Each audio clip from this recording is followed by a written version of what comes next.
Hello and welcome to If You Love This Planet. My guest today is Arnie Gundersen, an old friend, an energy advisor with Fairwinds Associates, a company who provide research, analysis and paralegal services around environmental and energy issues. Arnie is an independent nuclear engineer and safety expert. He provides testimony on nuclear operations, reliability, safety and radiation issues to the Nuclear Regulatory Commission, congressional and state legislatures, and government agencies and officials throughout the US, Canada, and indeed internationally. He's been a leading voice globally about the impact of the Fukushima nuclear disaster, and he joins us now once again. Welcome to the program, Arnie. Hi, Helen. Thanks. It's nice to be back again. Well, now, I needed to get you back because you've been saying some new things about Fukushima, and I've got quite a lot of questions too. So I think, as usual, you need to give us a complete update of Units 1, 2, 3 and 4, where they stand, what your thinking is now, and the like, please, Arnie. So the floor is yours. Oh, okay. Thank you. Well, let's go 4, 3, 2, 1. That's for a change. Unit 4, the walls have been knocked down. And that's a good thing. The plan is... What do you mean the walls have been knocked down? I don't know what you mean by that. Well, the explosion kind of devastated everything for the last 2 floors of the nuclear reactor. So they've ripped out the remaining structures, and they're down at what we would call the operating floor. Well, you mean the building still stands, but they've taken out the 2 upper floors. Is that right? Yes. If the building was 100 feet tall, now it's 60 feet tall. They've taken out all of the superstructure above the nuclear reactor. And that was a very high bay area where the massive cranes moved and where the refueling bridges moved. So all of that has been removed, and there's going to be shortly essentially a flat area where Tokyo Electric plans to work. Well, wait a minute. No, so they've taken out the 2 upper floors, which were damaged anyway, where the cranes were. So you're left with the reactor containment vessel, and next to which is the cooling pool full of over 100 tons of very radioactive fuel. Is that right?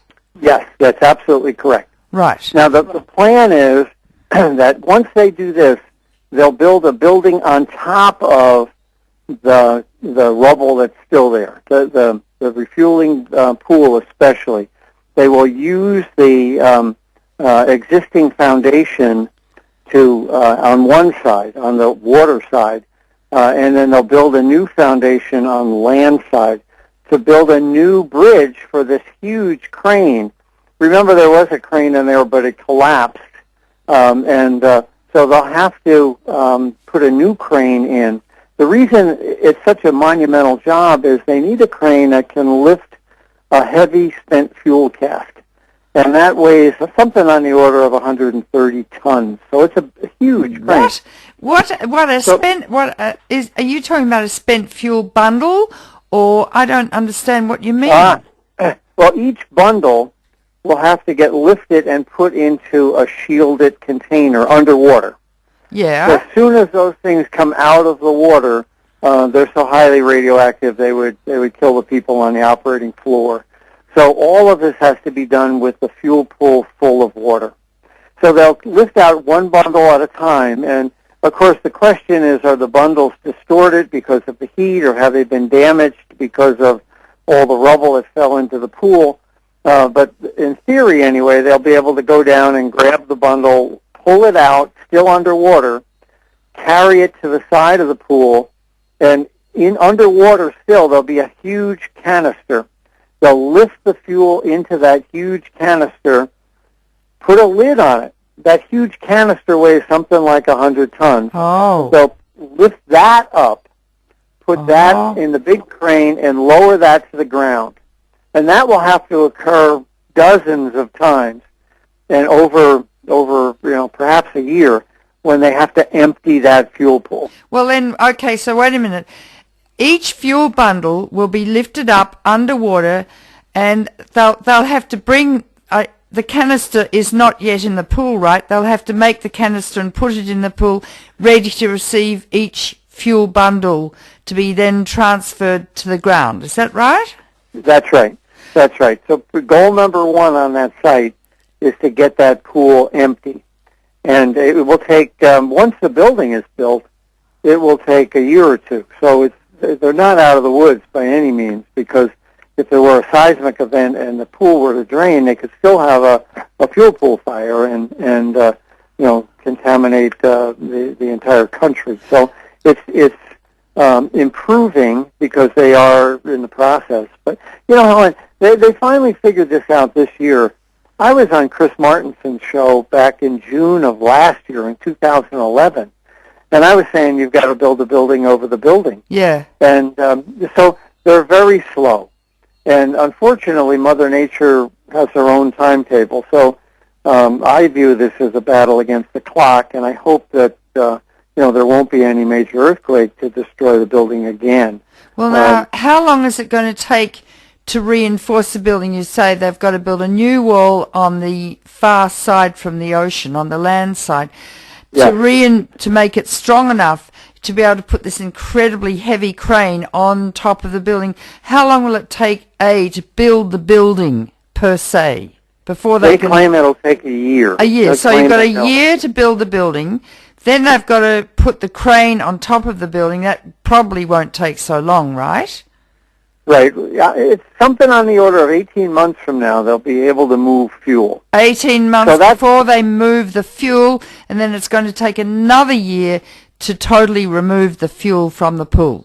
So we're talking about 2.5 years. We're talking 2015 or 2016 before that job's done. Yeah. So it's a race. The last fuel they move is the most radioactive, which is still the most dangerous. So removing the fuel at the beginning is actually the easy part. The last fuel is the newest fuel, and is physically hot, and of course has the most radiation. So that fuel will be the last stuff they move in perhaps 2014 or 2015, right?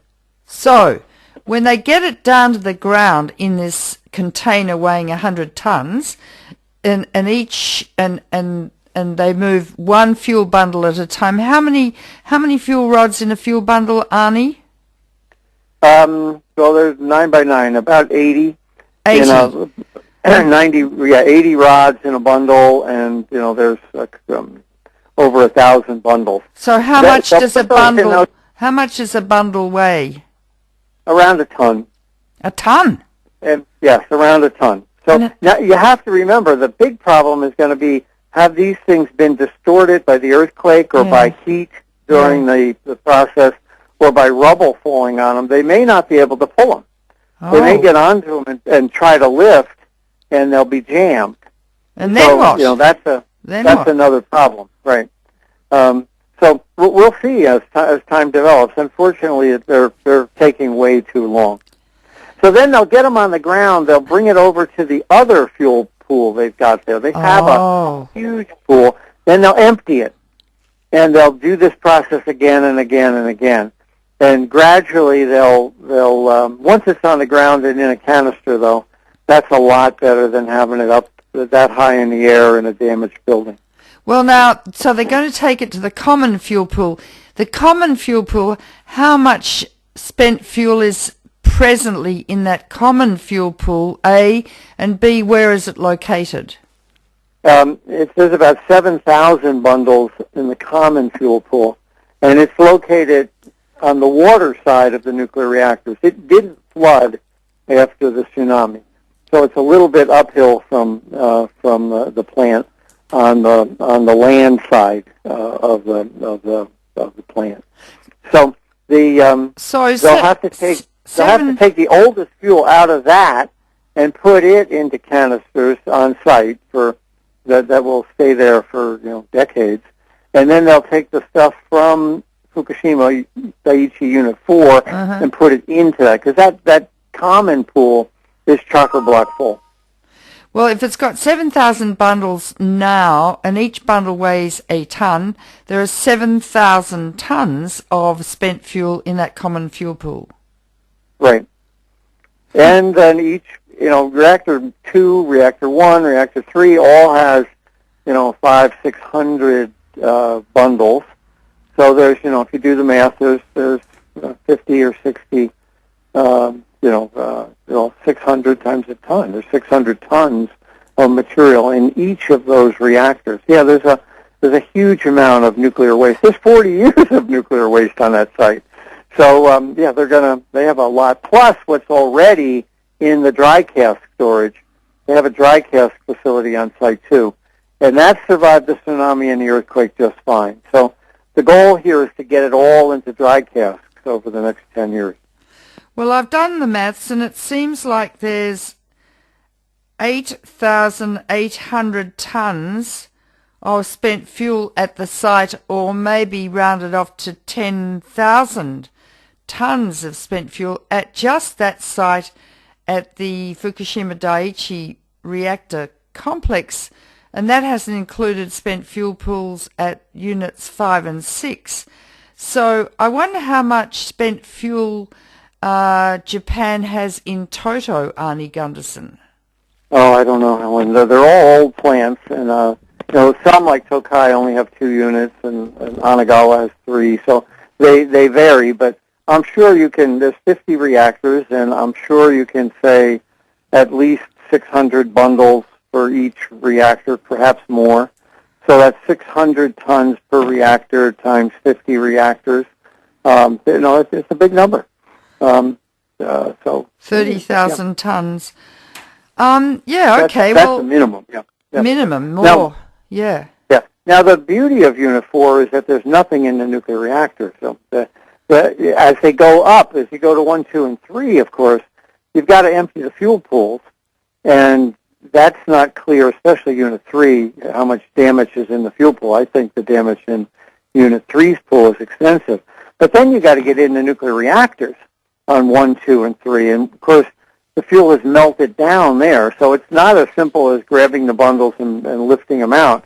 The fuel is actually, melted, and there's a blob on the bottom of the reactor if you're lucky, and, in fact, more likely has leaked through the reactor, and there's a blob on the concrete. So it's they're going to be much more difficult than Unit 4.